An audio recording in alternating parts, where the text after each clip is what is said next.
പച്ചക്കള്ളമാണ് എനിക്കെതിരെ പറഞ്ഞത്. അത് പച്ചക്കള്ളമാണെന്ന് പറയാനുള്ള സ്വാതന്ത്ര്യം പോലും ഇല്ല. ഈ കേസിൽ എനിക്കിട്ട വകുപ്പുകൾ, അതായത് അത് ചെയ്തോന്ന് നിങ്ങൾ വെറുതെ ഒന്ന് നോക്കുക സാർ.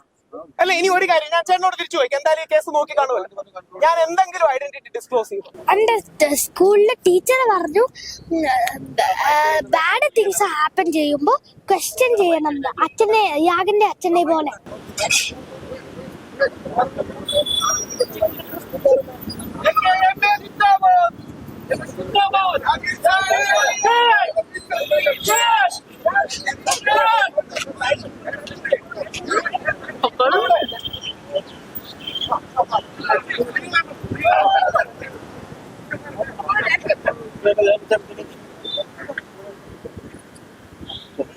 നമസ്കാരം. രാഹുൽ മാങ്കൂട്ടത്തിനെതിരെ പരാതി നൽകിയ പരാതിക്കാരിയുടെ ഐഡന്റിറ്റി വെളിപ്പെടുത്തി എന്നതിന്റെ അടിസ്ഥാനത്തിൽ രാഹുൽ ഈശ്വറിനെതിരെയുള്ള കേസ് 16 ദിവസത്തിനു ശേഷം ഇന്നിപ്പോൾ രാഹുൽ ഈശ്വർ ജയിലിന് പുറത്തേക്ക് വന്നിരിക്കുകയാണ്. ജാമ്യം ലഭിച്ചിരിക്കുകയാണ്.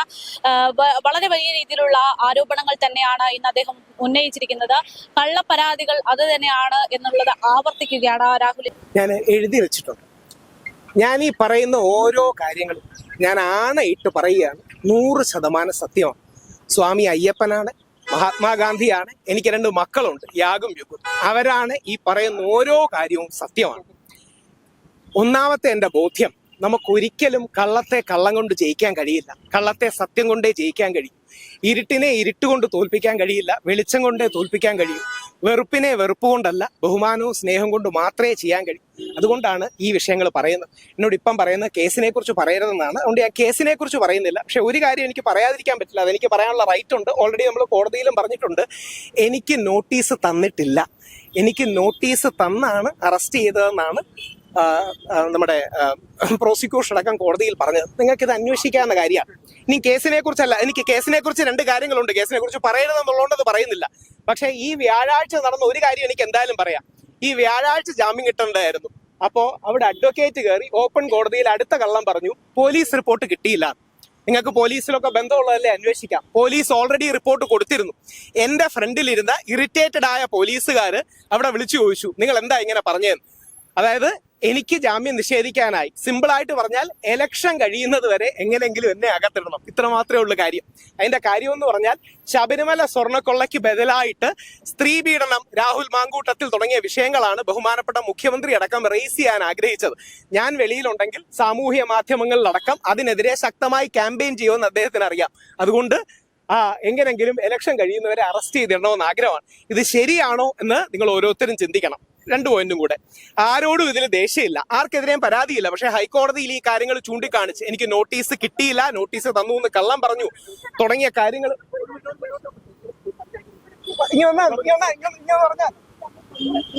ഹലോ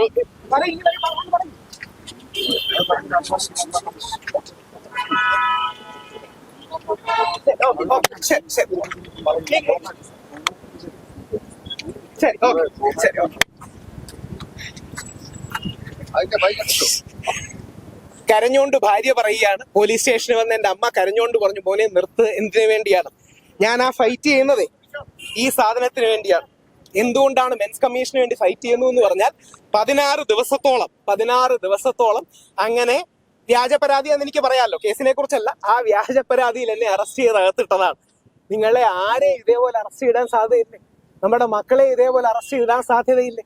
ആർക്ക് വേണമെങ്കിലും ഇങ്ങനെ ഒരു കള്ളപ്പരാതി എടുത്തൂടെ? ഇനി വൈഫോ എന്ന് പറഞ്ഞുകൊണ്ടാണ് കൂടുതൽ പറയാത്തത്. ഇനി ഈ കേസിനെ ബാധിക്കാത്ത പ്രധാനപ്പെട്ട മീഡിയക്കാർ അറിഞ്ഞിരിക്കേണ്ട ഒരു കാര്യം, ഞാൻ കഴിഞ്ഞ തവണ ഇതേപോലെ നിരാഹാരം കിടന്നപ്പോ, ഇപ്പൊ ഒരു കാര്യം കൂടെ, നിരാഹാരം മെൻസ് കമ്മീഷന് വേണ്ടിയാണ് കിടന്നത്, അത് പോലീസിനെതിരെയാണ് ചില ആൾക്കാർ വ്യാഖ്യാനിക്കുന്നത് കണ്ടു. കഴിഞ്ഞ തവണ ഞാൻ ഇതേപോലെ നിരാഹാരം കിടന്നപ്പോ, ഞാൻ മാത്രമല്ല ഒരുപാട് പേര് നിരാഹാരം കിടന്നപ്പോ ഒരു 4-1 എന്ന സുപ്രീം കോടതി വിധി മാറി. അത് ശബരിമല കേസിലെയായിരുന്നു. അന്ന് ഞങ്ങൾ വിശ്വാസികളുടെ പോരാട്ടം, അന്ന് എന്നെയാണ് ആദ്യമായിട്ട് അറസ്റ്റ് ചെയ്ത് ജയിലിൽ കൊണ്ടുപോകുന്നത്. ആദ്യം അറസ്റ്റ് ചെയ്യപ്പെടുന്നത് എന്റെ മുത്തശ്ശിയാണ്, പിന്നീട് അമ്മയാണ്, പിന്നീട് ഞാനും പ്രയാർ സാറുമാണ്. അന്ന് ഞങ്ങൾ നിരാഹാരം കിടന്ന് പോരാടിയപ്പോ ഒരു 4-1 സുപ്രീം കോടതി വിധി മാറി. ശരി, ഇതും കൂടെ പറഞ്ഞു നിർത്താം. ഇത് പിന്നെ ഇനി എന്താ അറിയോ, വീട്ടുകാരുടെ ആ സമ്മർദ്ദമാണ്, വീട്ടുകാരുടെ വിഷമം കൊണ്ട് മാത്രമാണ്. ആദ്യം തന്നെ ദീപയ്ക്ക്, അമ്മയ്ക്ക്, പ്രവീണിന്, നമ്മുടെ വീട്ടുകാർക്ക് എല്ലാം നന്ദി പറയണം. സംസാരിക്കുന്നില്ല, വേറൊരു കാര്യം, ഇതല്ല വേറൊരു കാര്യമാണ്. ശരി, ഇനിയും 2 കാര്യങ്ങൾ. ഈ കേസോട് യാതൊരു ബന്ധവുമില്ല. ഈ കേസ് സാർ പറയൂ സാർ, എളുപ്പം പറയണേ സാർ. കേസുമായിട്ടൊന്ന് ബന്ധപ്പെട്ട് പറയുന്നു. എന്താ കണ്ടീഷൻ? ആ.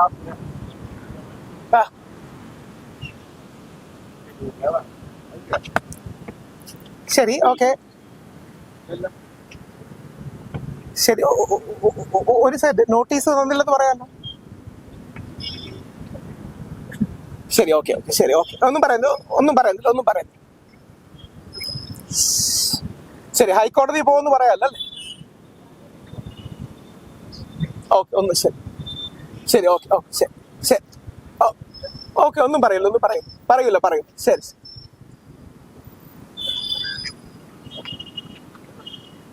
അത് ഇതുമായിട്ട് എന്ത് ബന്ധം സർ?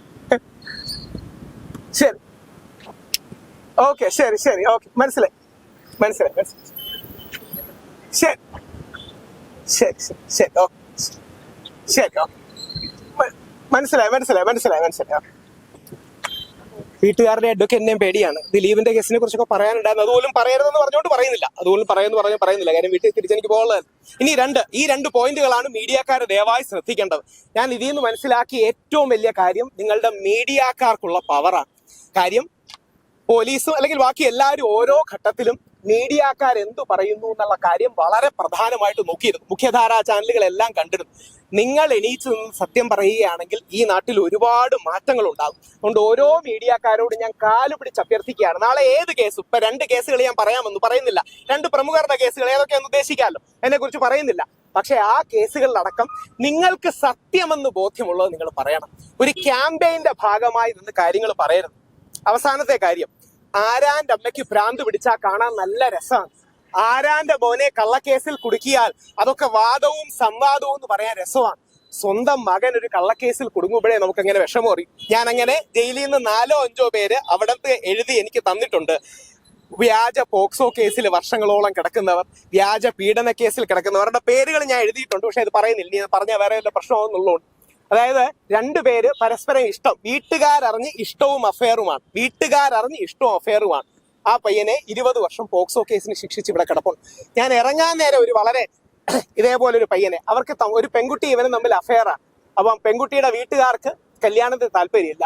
അപ്പോൾ ഒരു പീഡന പരാതി കൊടുത്തു. 1.5 വർഷമായിട്ട് കിടക്കുക. എത്ര പേരിങ്ങനെ കിടക്കുന്നുണ്ടെന്ന് നിങ്ങൾ മനസ്സിലാക്കണം. അതുകൊണ്ട് കേസിന്റെ ഡീറ്റെയിൽസിനെ കുറിച്ച് ഞാൻ ഒന്നും പറഞ്ഞിട്ടില്ല, ശ്രമിക്കണം. 2-3 കാര്യങ്ങൾ മാത്രം. 3 കാര്യങ്ങളിൽ സംഗ്രഹിക്കാം. 1, സത്യമില്ലാതെ നമ്മുടെ രാജ്യം നിലനിൽക്കില്ല. ദൈവത്തെ ഓർത്ത് നിങ്ങൾ മനസ്സിലാക്കണം, സത്യമില്ലാതെ ഈ രാജ്യം നിലനിൽക്കില്ല. ആർക്കും ആരെക്കുറിച്ചും കള്ളം പറയാവുന്ന വന്നാൽ നമ്മളെ കുടുക്കാൻ വളരെ എളുപ്പമാണ്. 2ാമത്തെ പോയിന്റ്, നിങ്ങൾ മീഡിയക്കാർ നിങ്ങളുടെ ശക്തി മനസ്സിലാക്കണം. നിങ്ങൾ പറയുന്നതിന്, ഞാൻ മീഡിയയിൽ 20 വർഷമായിട്ട് പ്രവർത്തിക്കുകയാണ്. പക്ഷെ എനിക്ക് ഇപ്പോഴാണ് മനസ്സിലായത് മീഡിയക്കാർക്ക് നമ്മുടെ ഈ നിയമ സംവിധാനത്തിൽ ഇത്രയും ബഹുമാനവും റെസ്പെക്റ്റും ഉണ്ടെന്ന്. നിങ്ങൾ പറയണ ഓരോ കാര്യങ്ങൾ അപ്പം തന്നെ ബാക്കിയുള്ളവർ ഡിസ്കസ് ചെയ്യാം. അല്ല, അതുകൊണ്ടല്ല എന്റെ വീഡിയോയെ കുറിച്ച് പറഞ്ഞുകൂടെന്ന് പറഞ്ഞുകൊണ്ട് മാത്രമാണ് ഞാൻ ഒരു റിക്വസ്റ്റ് താങ്കളോട് പറയാം. ഒരു റിക്വസ്റ്റ്, വെറുതെ പോയി ഈ കേസിൽ എനിക്കിട്ട വകുപ്പുകൾ, അതായത് അത് ചെയ്തോന്ന് നിങ്ങൾ വെറുതെ ഒന്ന് നോക്കുക സാർ. അല്ല, ഇനി ഒരു കാര്യം ഞാൻ ചേട്ടനോട് തിരിച്ചു പോയി, എന്തായാലും ഈ കേസ് നോക്കി കാണുമല്ലോ. ഞാൻ എന്തെങ്കിലും ഐഡന്റിറ്റി ഡിസ്ക്ലോസ് ചെയ്തു? ശരി, പറയുന്നില്ല. അത് പറയുന്നില്ല. അല്ല, ഞാൻ ഒന്ന് ആലോചിച്ച് നോക്കുക. എനിക്കെതിരെ അല്ല, ശരി നിർത്തുക. ശരി നിർത്തുകയാണ്. ഒറ്റ കാര്യം പറഞ്ഞുകൊണ്ട് ഓർക്കണം, പച്ചക്കള്ളമാണ് എനിക്കെതിരെ പറഞ്ഞത്. അത് പച്ചക്കള്ളമാണെന്ന് പറയാനുള്ള സ്വാതന്ത്ര്യം പോലും ഇല്ല. കാര്യം അങ്ങനെ പറഞ്ഞു കഴിഞ്ഞാൽ ജാമ്യം ക്യാൻസൽ ആവുമെന്നാണ് വീട്ടുകാർ പറയുന്നത്. പച്ചക്കള്ളമാണ് എനിക്കെതിരെ പറഞ്ഞത്. അത് പറയാമല്ലോ, എന്താണെന്ന് ഡീറ്റെയിൽസ് പറയുന്നില്ല. ഇനി അത് കൊടുക്കുമ്പോൾ അങ്ങനെ ആർക്കെതിരെയും പറഞ്ഞു എന്ന് പറഞ്ഞു കൊടുക്കരുത്. പച്ചക്കള്ളമാണ് എനിക്കെതിരെ പറഞ്ഞത്. പച്ചക്കള്ളം എന്ന് പറഞ്ഞാൽ എവിഡന്റ് ആയ, കണ്ണിന്റെ മുമ്പിലുള്ള പച്ചക്കള്ളങ്ങളാണ് പറഞ്ഞത്. ആ പച്ചക്കള്ളമാണെന്ന് പറയാൻ എനിക്ക് സ്വാതന്ത്ര്യമില്ല. കാര്യം വീണ്ടും എന്നെ അറസ്റ്റ് ചെയ്ത് ജയിലിലിടുന്നു. അപ്പം ഇതും കൂടെ പറഞ്ഞ് അവസാനിപ്പിക്കാം. ഇതുമായിട്ട് ബന്ധമുള്ളതല്ല.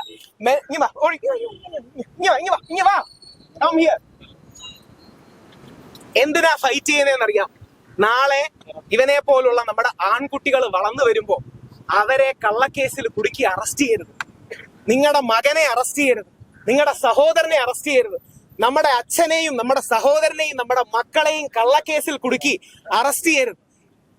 ഇനി ഞാൻ 16 ദിവസം കിടന്നു, അത് പറയാലോ. ഞാൻ 16 ദിവസം കിടന്നു. വേറെ ചില ആൾക്കാർ 80 ദിവസം കിടന്നു.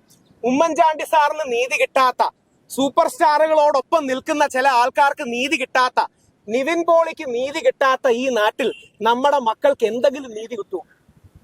കേരളം കണ്ട ഏറ്റവും വലിയ ജനകീയ മുഖ്യമന്ത്രിയായ ഉമ്മൻചാണ്ടിക്ക് നീതി കിട്ടാത്ത 85 ദിവസം ജയിലിൽ കിടക്കേണ്ടി വന്ന ഒരാൾക്ക്, ഒരു പ്രമുഖ ആൾക്ക് നീതി കിട്ടാത്ത, അല്ലെങ്കിൽ വേറെ നിവിൻ പോളിയുടെ പേര് പറയാം, കേസൊന്നും ഇല്ലാത്തതുകൊണ്ട്, നിവിൻ പോളിക്ക് നീതി കിട്ടാത്ത ഈ നാട്ടിൽ നിങ്ങളുടെ മക്കൾക്കോ എന്റെ മകനോ എന്റെ മക്കൾക്കോ എന്തെങ്കിലും നീതി കിട്ടൂ?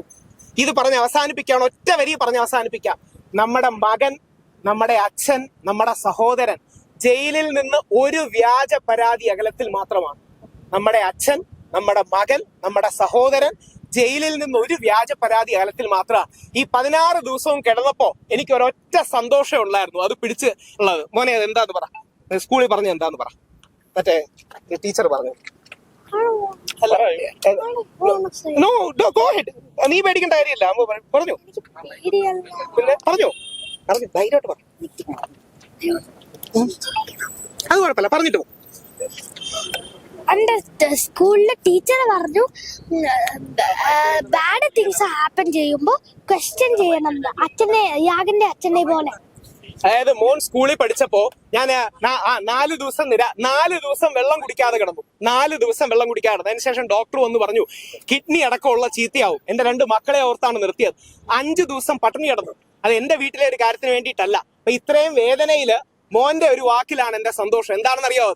അവന്റെ സ്കൂളില് സോഷ്യൽ സയൻസ് ടീച്ചർ ക്ലാസ്സിൽ വന്ന് പഠിപ്പിച്ചവൻ പറഞ്ഞു, നിങ്ങളുടെ കൂടെ ഉള്ളവർക്ക് ബാഡ് തിങ്സ് ഹാപ്പൻ ചെയ്യുമ്പോൾ, ചീത്ത കാര്യങ്ങൾ സംഭവിക്കുമ്പോൾ നിങ്ങൾക്ക് എന്ത് ചെയ്യണമെന്ന്?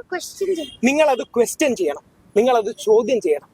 നിങ്ങളുടെ കൂടെ ഉള്ളവർക്ക് ചീത്ത കാര്യങ്ങൾ സംഭവിക്കുമ്പോൾ നിങ്ങളത് ചോദ്യം ചെയ്യണം.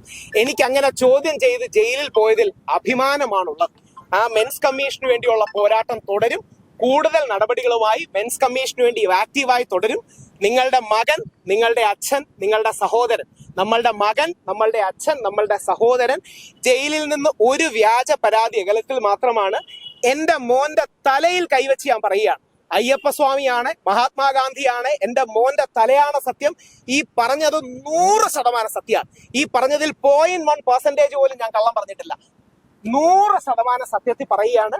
ഇത് നമ്മളുടെ അച്ഛൻ, നമ്മളുടെ മകൻ, നമ്മുടെ സഹോദരന് വേണ്ടിയുള്ള പോരാട്ടമാണ്. നിങ്ങൾ സപ്പോർട്ട് ചെയ്യണം. സഹോദരനടക്കം ഒന്ന് ചെക്ക് ചെയ്യണം. എനിക്കത് പറഞ്ഞ ജാമ്യം കൗൺസിൽ എന്ന് പറയണത് ഒന്ന് ചെക്ക് ചെയ്യണം. ചെയ്തോ ഇല്ലയോ ഒന്നും ചെക്ക് ചെയ്തോളൂ. അത് മാത്രം.